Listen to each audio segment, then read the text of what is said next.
Hey everybody, welcome back again, and today we're going to be taking a look at another new figure that is just now starting to show up at retail.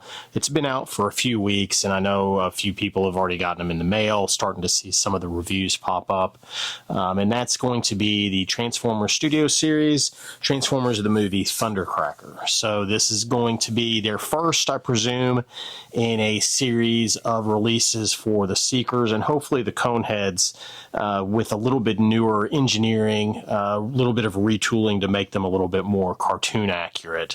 Up till now, I've thought maybe that these were just very simple remolds of some of the Earthrise Seekers and Coneheads, but from what I'm seeing, it may be a little bit more complex than that. So today, what we're going to do is unbox this guy, kind of give my first impressions, see what I think about him. I'm going to compare him with an Earthrise style Seeker. Actually, something that came a little bit later than that, but just using it for a reference point for this figure. So without any delay, let's get into it. Well, first of all, I'll tell you what, let's look at the packaging. So packaging is pretty standard run-of-the-mill packaging for the Studio Series figures. They've gotten rid of that Studio, the 86 numbering scheme, so now it's just Transformers the movie. So the front, we've got a windowed package with a pretty nice looking bot, good representation of Thundercracker. On the side, we've got some artwork. The artwork on these packages is pretty good. And the back, we've got some animation shots, more product shots, and then on the other side, some additional artwork. So without any delay, let's go ahead and get into this guy. So I did find my copy at Walmart. It was the only copy there that they had of this, and so it was just kind of an impulse buy. All right, so getting him out of the package, we've got a couple items. We've got the instructions, we've got the information sheet, and then we've got him on the card strapped in. Some extra parts here. I think this is probably the first figure I've noticed where the parts aren't wrapped in that tissue paper. It's been a while since I've purchased a Hasbro figure, so that was a little bit surprising. There, wasn't expecting that. But I actually think that's a better presentation, being able to see the pieces right off the bat.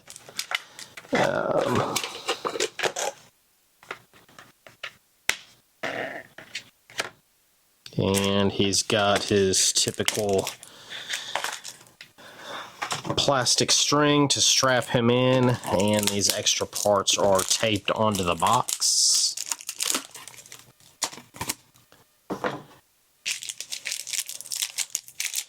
And let's take a look and see what we have here.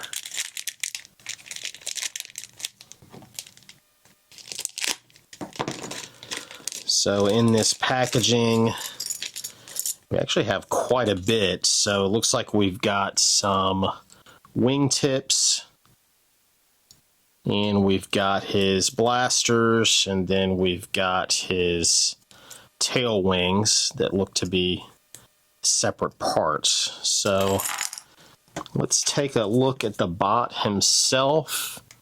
So he's pretty good looking, very I would say it's a pretty good representation of the animation model.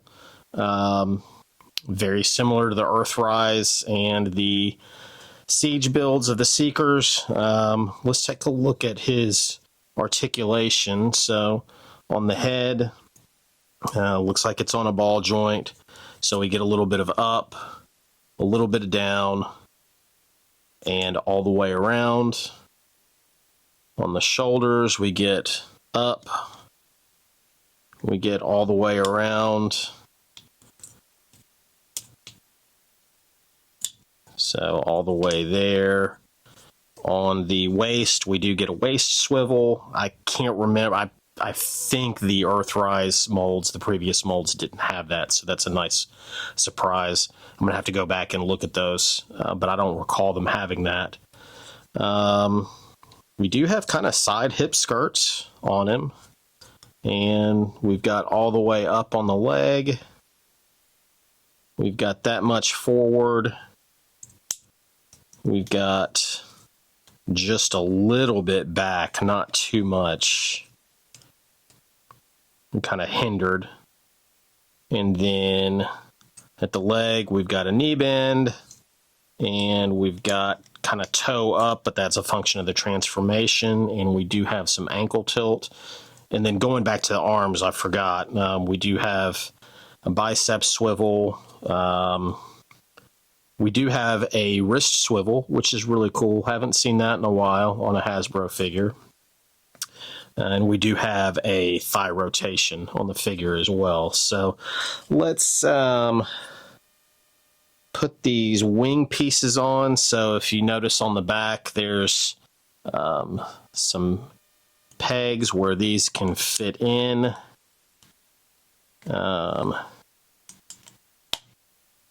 On either side. I think that was an interesting choice to do this.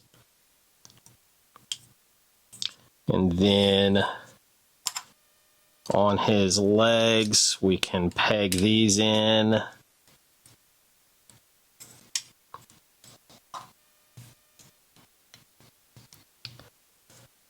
And then his blasters, we can peg in the arms.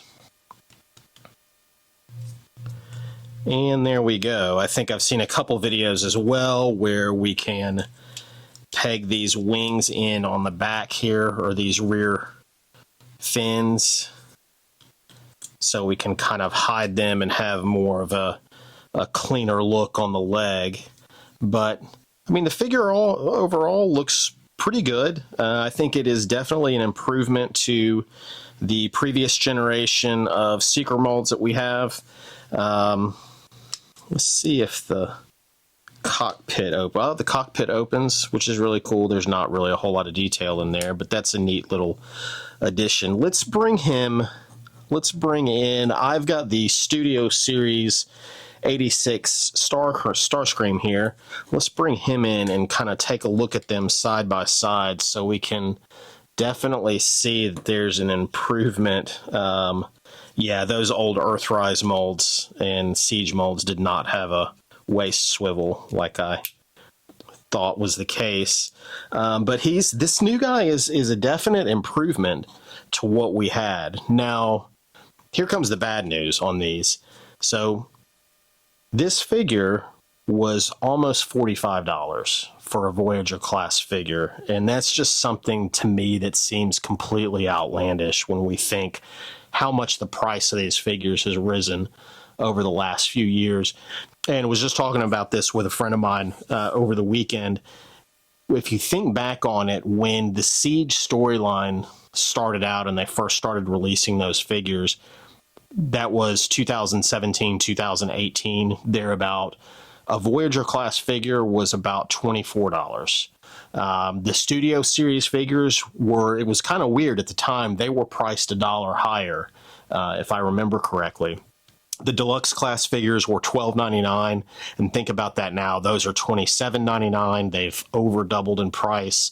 The Voyagers, they went from $24.99 to $26.99 to $29.99 to $34.99, and now here we are.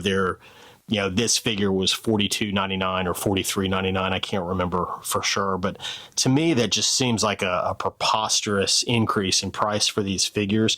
That really the quality is just the quality of them, and the build and the engineering, I don't think has kept up with these figures. So they've just raised the price, and they're not really giving anything extra as part of the figure. Yeah, he looks great. It's very animation accurate, I think.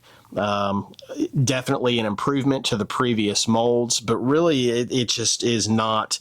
The price, I don't think, is in line with the improvement that we've gotten. So that's my biggest gripe about that.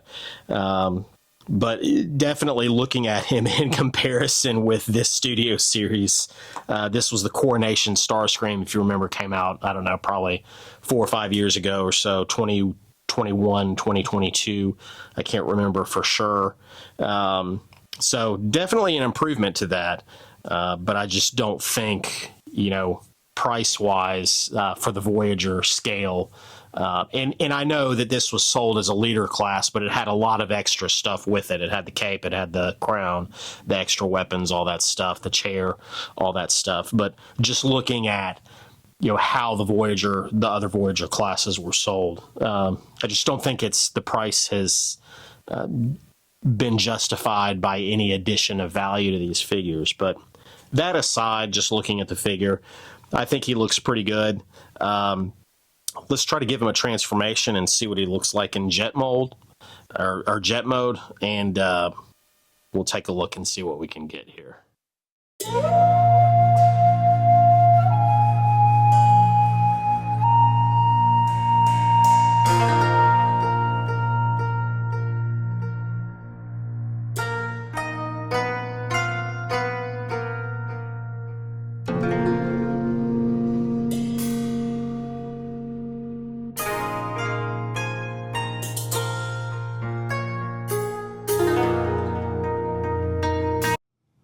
All right, so here we've got Thundercracker in his alternate mode, the jet, and it looks pretty good. The transformation is a little bit different from the previous Seeker molds that we've had, but the one glaring thing is on the bottom. There's this huge gap. It's just a huge hole. I did have a couple of problems with the transformation. These pieces right here, which kind of, I guess, are an homage to the original G1 toys of how that back part behind the canopy flips out. These don't stay pegged in. They come loose really easy. The first time I tried to transform this, it actually flew across the room. And then these covers right here that let you collapse the legs, they come off super easy. So that was a problem that I did have in the transformation. I was not expecting, or maybe I should have expected it because Hasbro. But overall, I mean, it looks pretty good. It's a little bit of a challenge to keep everything pegged in. But, it's pretty plain Jane. It's a Seeker. We know what these look like. There's not a whole lot of variation in them. So overall, I would say, I really do like the figure. I just don't like it for the price. I do not think that it's worth the price for these figures. This should be, maybe a little bit more half of what it costs. It's just a shame that Hasbro has jacked up the prices on their figures the way that they have. I can't imagine, as a parent of a young kid, wanting to go in and spend $45 for a toy like this that I know is probably going to have pieces that are going to fly off when they try to transform it. I can see how this would be a frustrating transformation for a young kid, a 8, 9, 10-year-old kid. The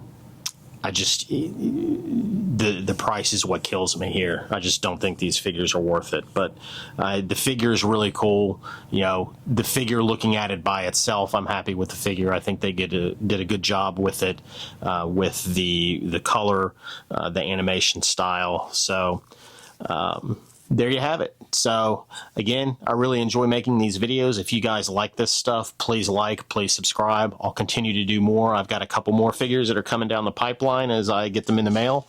And just hit that like and subscribe button. Thanks for watching.